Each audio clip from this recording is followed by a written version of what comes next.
ಬೇಡಿಕೆಗಳಿಗೆ ಆಗ್ರಹಿಸಿ ರಾಜ್ಯದ 10 ಪಾಲಿಕೆಗಳನ್ನು ಬಂದ್ ಮಾಡಿ ಸಿಬ್ಬಂದಿಗಳು ಹೋರಾಟಕ್ಕೆ ಮುಂದಾಗಿದ್ದಾರೆ.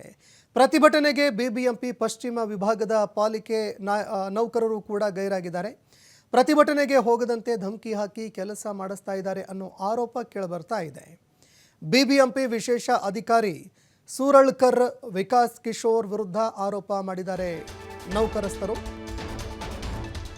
ಧಮಕಿ ಹಾಕಿ ಹೋರಾಟಕ್ಕೆ ಹೋಗದಂತೆ ತಡೆ ಒಡ್ಡಿದ್ದಾರೆ ಅನ್ನುವಂತಹ ಗಂಭೀರ ಆರೋಪ ಮಾಡಿದ್ದಾರೆ. ಬಿಬಿಎಂಪಿಯ ವಿಶೇಷ ಅಧಿಕಾರಿಯಾಗಿರುವಂತಹ ಸೂರಳ್ಕರ್ ವಿಕಾಸ್ ಕಿಶೋರ್ ವಿರುದ್ಧ ಗಂಭೀರ ಆರೋಪ ಕೇಳಿಬರ್ತಾ ಇದೆ. ಸೂರಳ್ಕರ್ ವಿಕಾಸ್ ಕಿಶೋರ್ ವಿರುದ್ಧ ನೌಕರರ ಸಂಘದ ಅಧ್ಯಕ್ಷರು ಕಿಡಿಕಾರಿದ್ದಾರೆ.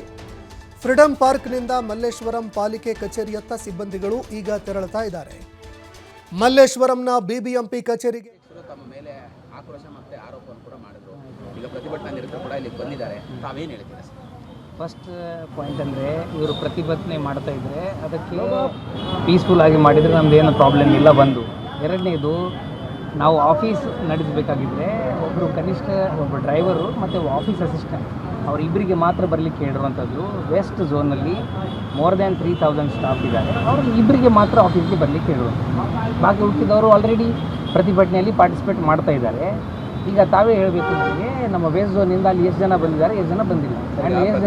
ಹೇಳ್ತಿರೋದು ತಾವು ಪ್ರತಿಭಟನೆಗೆ ಹೋಗದಂತೆ ತಮ್ಮ ನೌಕರರು ಇಲ್ಲ ಇಲ್ಲ ಆ ಥರ ಎಚ್ಚರಿಕೆಯನ್ನು ಕೊಟ್ಟಿದ್ದೀರಾ, ಸೂಚನೆಯನ್ನು ಕೊಟ್ಟಿದ್ದೀರಾ. ಆ ನಿಟ್ಟಿನಲ್ಲಿ ಪ್ರತಿಭಟನೆಗೆ ಯಾರು ಕೂಡ ವೆಸ್ಟ್ ಝೋನಿಂದ ಬರ್ತಾ ಇಲ್ಲ. ಆರೋಪ ಇರುವಂಥ ಸರ್ ನಾನು ಹೇಳಿರುವಂಥದ್ದು ನಮ್ಮೊಬ್ಬರು ಡ್ರೈವರು ಮತ್ತು ಒಬ್ಬರು ಆಫೀಸ್ ಅಸಿಸ್ಟೆಂಟ್ಗೆ ಮಾತ್ರ. ಮತ್ತೆ ತಾವು ಕೂಡ ಪ್ರತಿಭಟನಾ ಸ್ಥಳಕ್ಕೆ ಹೋಗ್ತಾರೆ ಸರ್. ಈಗ ಅವರು ಇಲ್ಲಿ ಆಯಿತು, ಈಗ ಇಲ್ಲಿ ಅವರು ಬಂದಿದ್ದಾರೆ, ಅವರು ಹೇಳ್ತಾ ಇದ್ದಾರೆ ಅಲ್ಲಿ ಬರಬೇಕು, ಅಲ್ಲಿ ಅವ್ರ ಜೊತೆ ಮಾತನಾಡಬೇಕಂತ. ಅಲ್ಲಿ ಬರ್ತೀನಿ, ಮಾತಾಡ್ತೀನಿ ಅವ್ರ ಜೊತೆ. ಈಗ ನೀವು ಪ್ರತಿಭಟನಾ ಸ್ಥಳಕ್ಕೆ ಹೋಗ್ತೀರಾ? ಎಸ್, 100% ಬರ್ತೀನಿ. ಫ್ರೀಡಂ ಪಾರ್ಕ್ ನಮ್ಮ ಝೋನ್ಗೇನೆ ಬರುತ್ತದೆ. ಅಲ್ಲಿ ಯಾವುದೇ ಪ್ರತಿಭಟನೆ ನಡೆದಿದ್ರು ಅಲ್ಲಿ ಇರ್ತಕ್ಕಂಥ ಪ್ರತಿಭಟನೆ ಮಾಡ್ತಾ ಇರುವಂಥದ್ದು ಅವ್ರ ಮಾತು ಕೇಳೋದು, ಅವ್ರ ಜೊತೆ ಮಾತನಾಡೋದು, ಮಾತಾಡ್ಲಿಕ್ಕೆ ನಾನು ಇಲ್ಲಿರೋದು. ಬರ್ತೀನಿ. ತುಂಬ ದೊಡ್ಡದಾದಂಥ ಒಂದು ಆರೋಪ ಕೂಡ ಮಾಡಿದ್ರು ಅಮೃತರಾಜ್ ಅವರು. ತಾವು ತುಂಬ ಭ್ರಷ್ಟರಿದ್ದೀರಾ, ತಮ್ಮ ಮೇಲೆ ತುಂಬ ಆರೋಪಗಳಿದೆ. ಅದು ಅವರು ಯಾರು ಸಕ್ಷಮ ಪ್ರಾಧಿಕಾರ ಇದ್ದಾರೆ ಅವರಿಗೆ ಕಂಪ್ಲೇಂಟ್ ಮಾಡಲಿ. ಅವ್ರದ್ದು ಕಂಪ್ಲೇಂಟಲ್ಲಿ ಎಷ್ಟು ನೈಜತೆ ಇದೆ ಅವರೇ ಹೇಳಿ. ಸರ್ ಈಗ ಇವ್ರು ಪ್ರೊಟೆಸ್ಟ್ ಮಾಡುವಂಥದ್ರ ಬಗ್ಗೆ ಹಿಂದೆನೇ ತಮ್ಮ ಮೇಲಧಿಕಾರಿಗಳ ಗಮನಕ್ಕೆ ಕೊಟ್ಟಿದ್ರು. ಇದು ಪ್ರೊಟೆಸ್ಟ್ ಮಾಡ್ತಾರೆ ಅನ್ನೋ ಮಾಹಿತಿ ಇರಲಿಲ್ವಾ ಸರ್? ಮಾಹಿತಿ ಇತ್ತು, ಬಟ್ ಅದರಲ್ಲಿ ನಾನು ನಿಮ್ಗೆ ಆಗಲೇ ಹೇಳಿದಂಗೆ ಪ್ರೊಟೆಸ್ಟ್ ಯಾರು ಇದ್ದಾರೆ, ಪ್ರೊಟೆಸ್ಟಲ್ಲಿ ಯಾರು ಪಾರ್ಟಿಸಿಪೇಟ್ ಮಾಡೋಕ್ಕೆ ಇಷ್ಟಪಡ್ತಾರೆ ಅವರು ಪ್ರೊಟೆಸ್ಟಲ್ಲಿ ಪಾರ್ಟಿಸಿಪೇಟ್ ಮಾಡಲಿ. ನಮ್ಮ ಆಫೀಸ್ ನಡೆಸಲಿಕ್ಕೆ ಅಟ್ಲೀಸ್ಟ್ 2 ಸ್ಟಾಫ್ ಕನಿಷ್ಠ ಬೇಕು, ಡ್ರೈವರ್ ಮತ್ತು ಒಬ್ಬರು ಆಫೀಸ್ ಅಸಿಸ್ಟೆಂಟು. ಅವರಿಗೆ ನಾನು ಬರಲಿಕ್ಕೆ ಹೇಳಿರುವಂಥದ್ದು.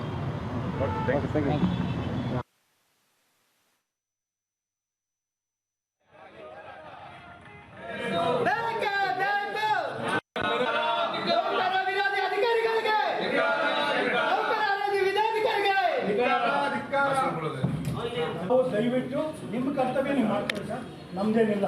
ನಾವು ನಮ್ಮ ನೌಕರರನ್ನು ದಯವಿಟ್ಟು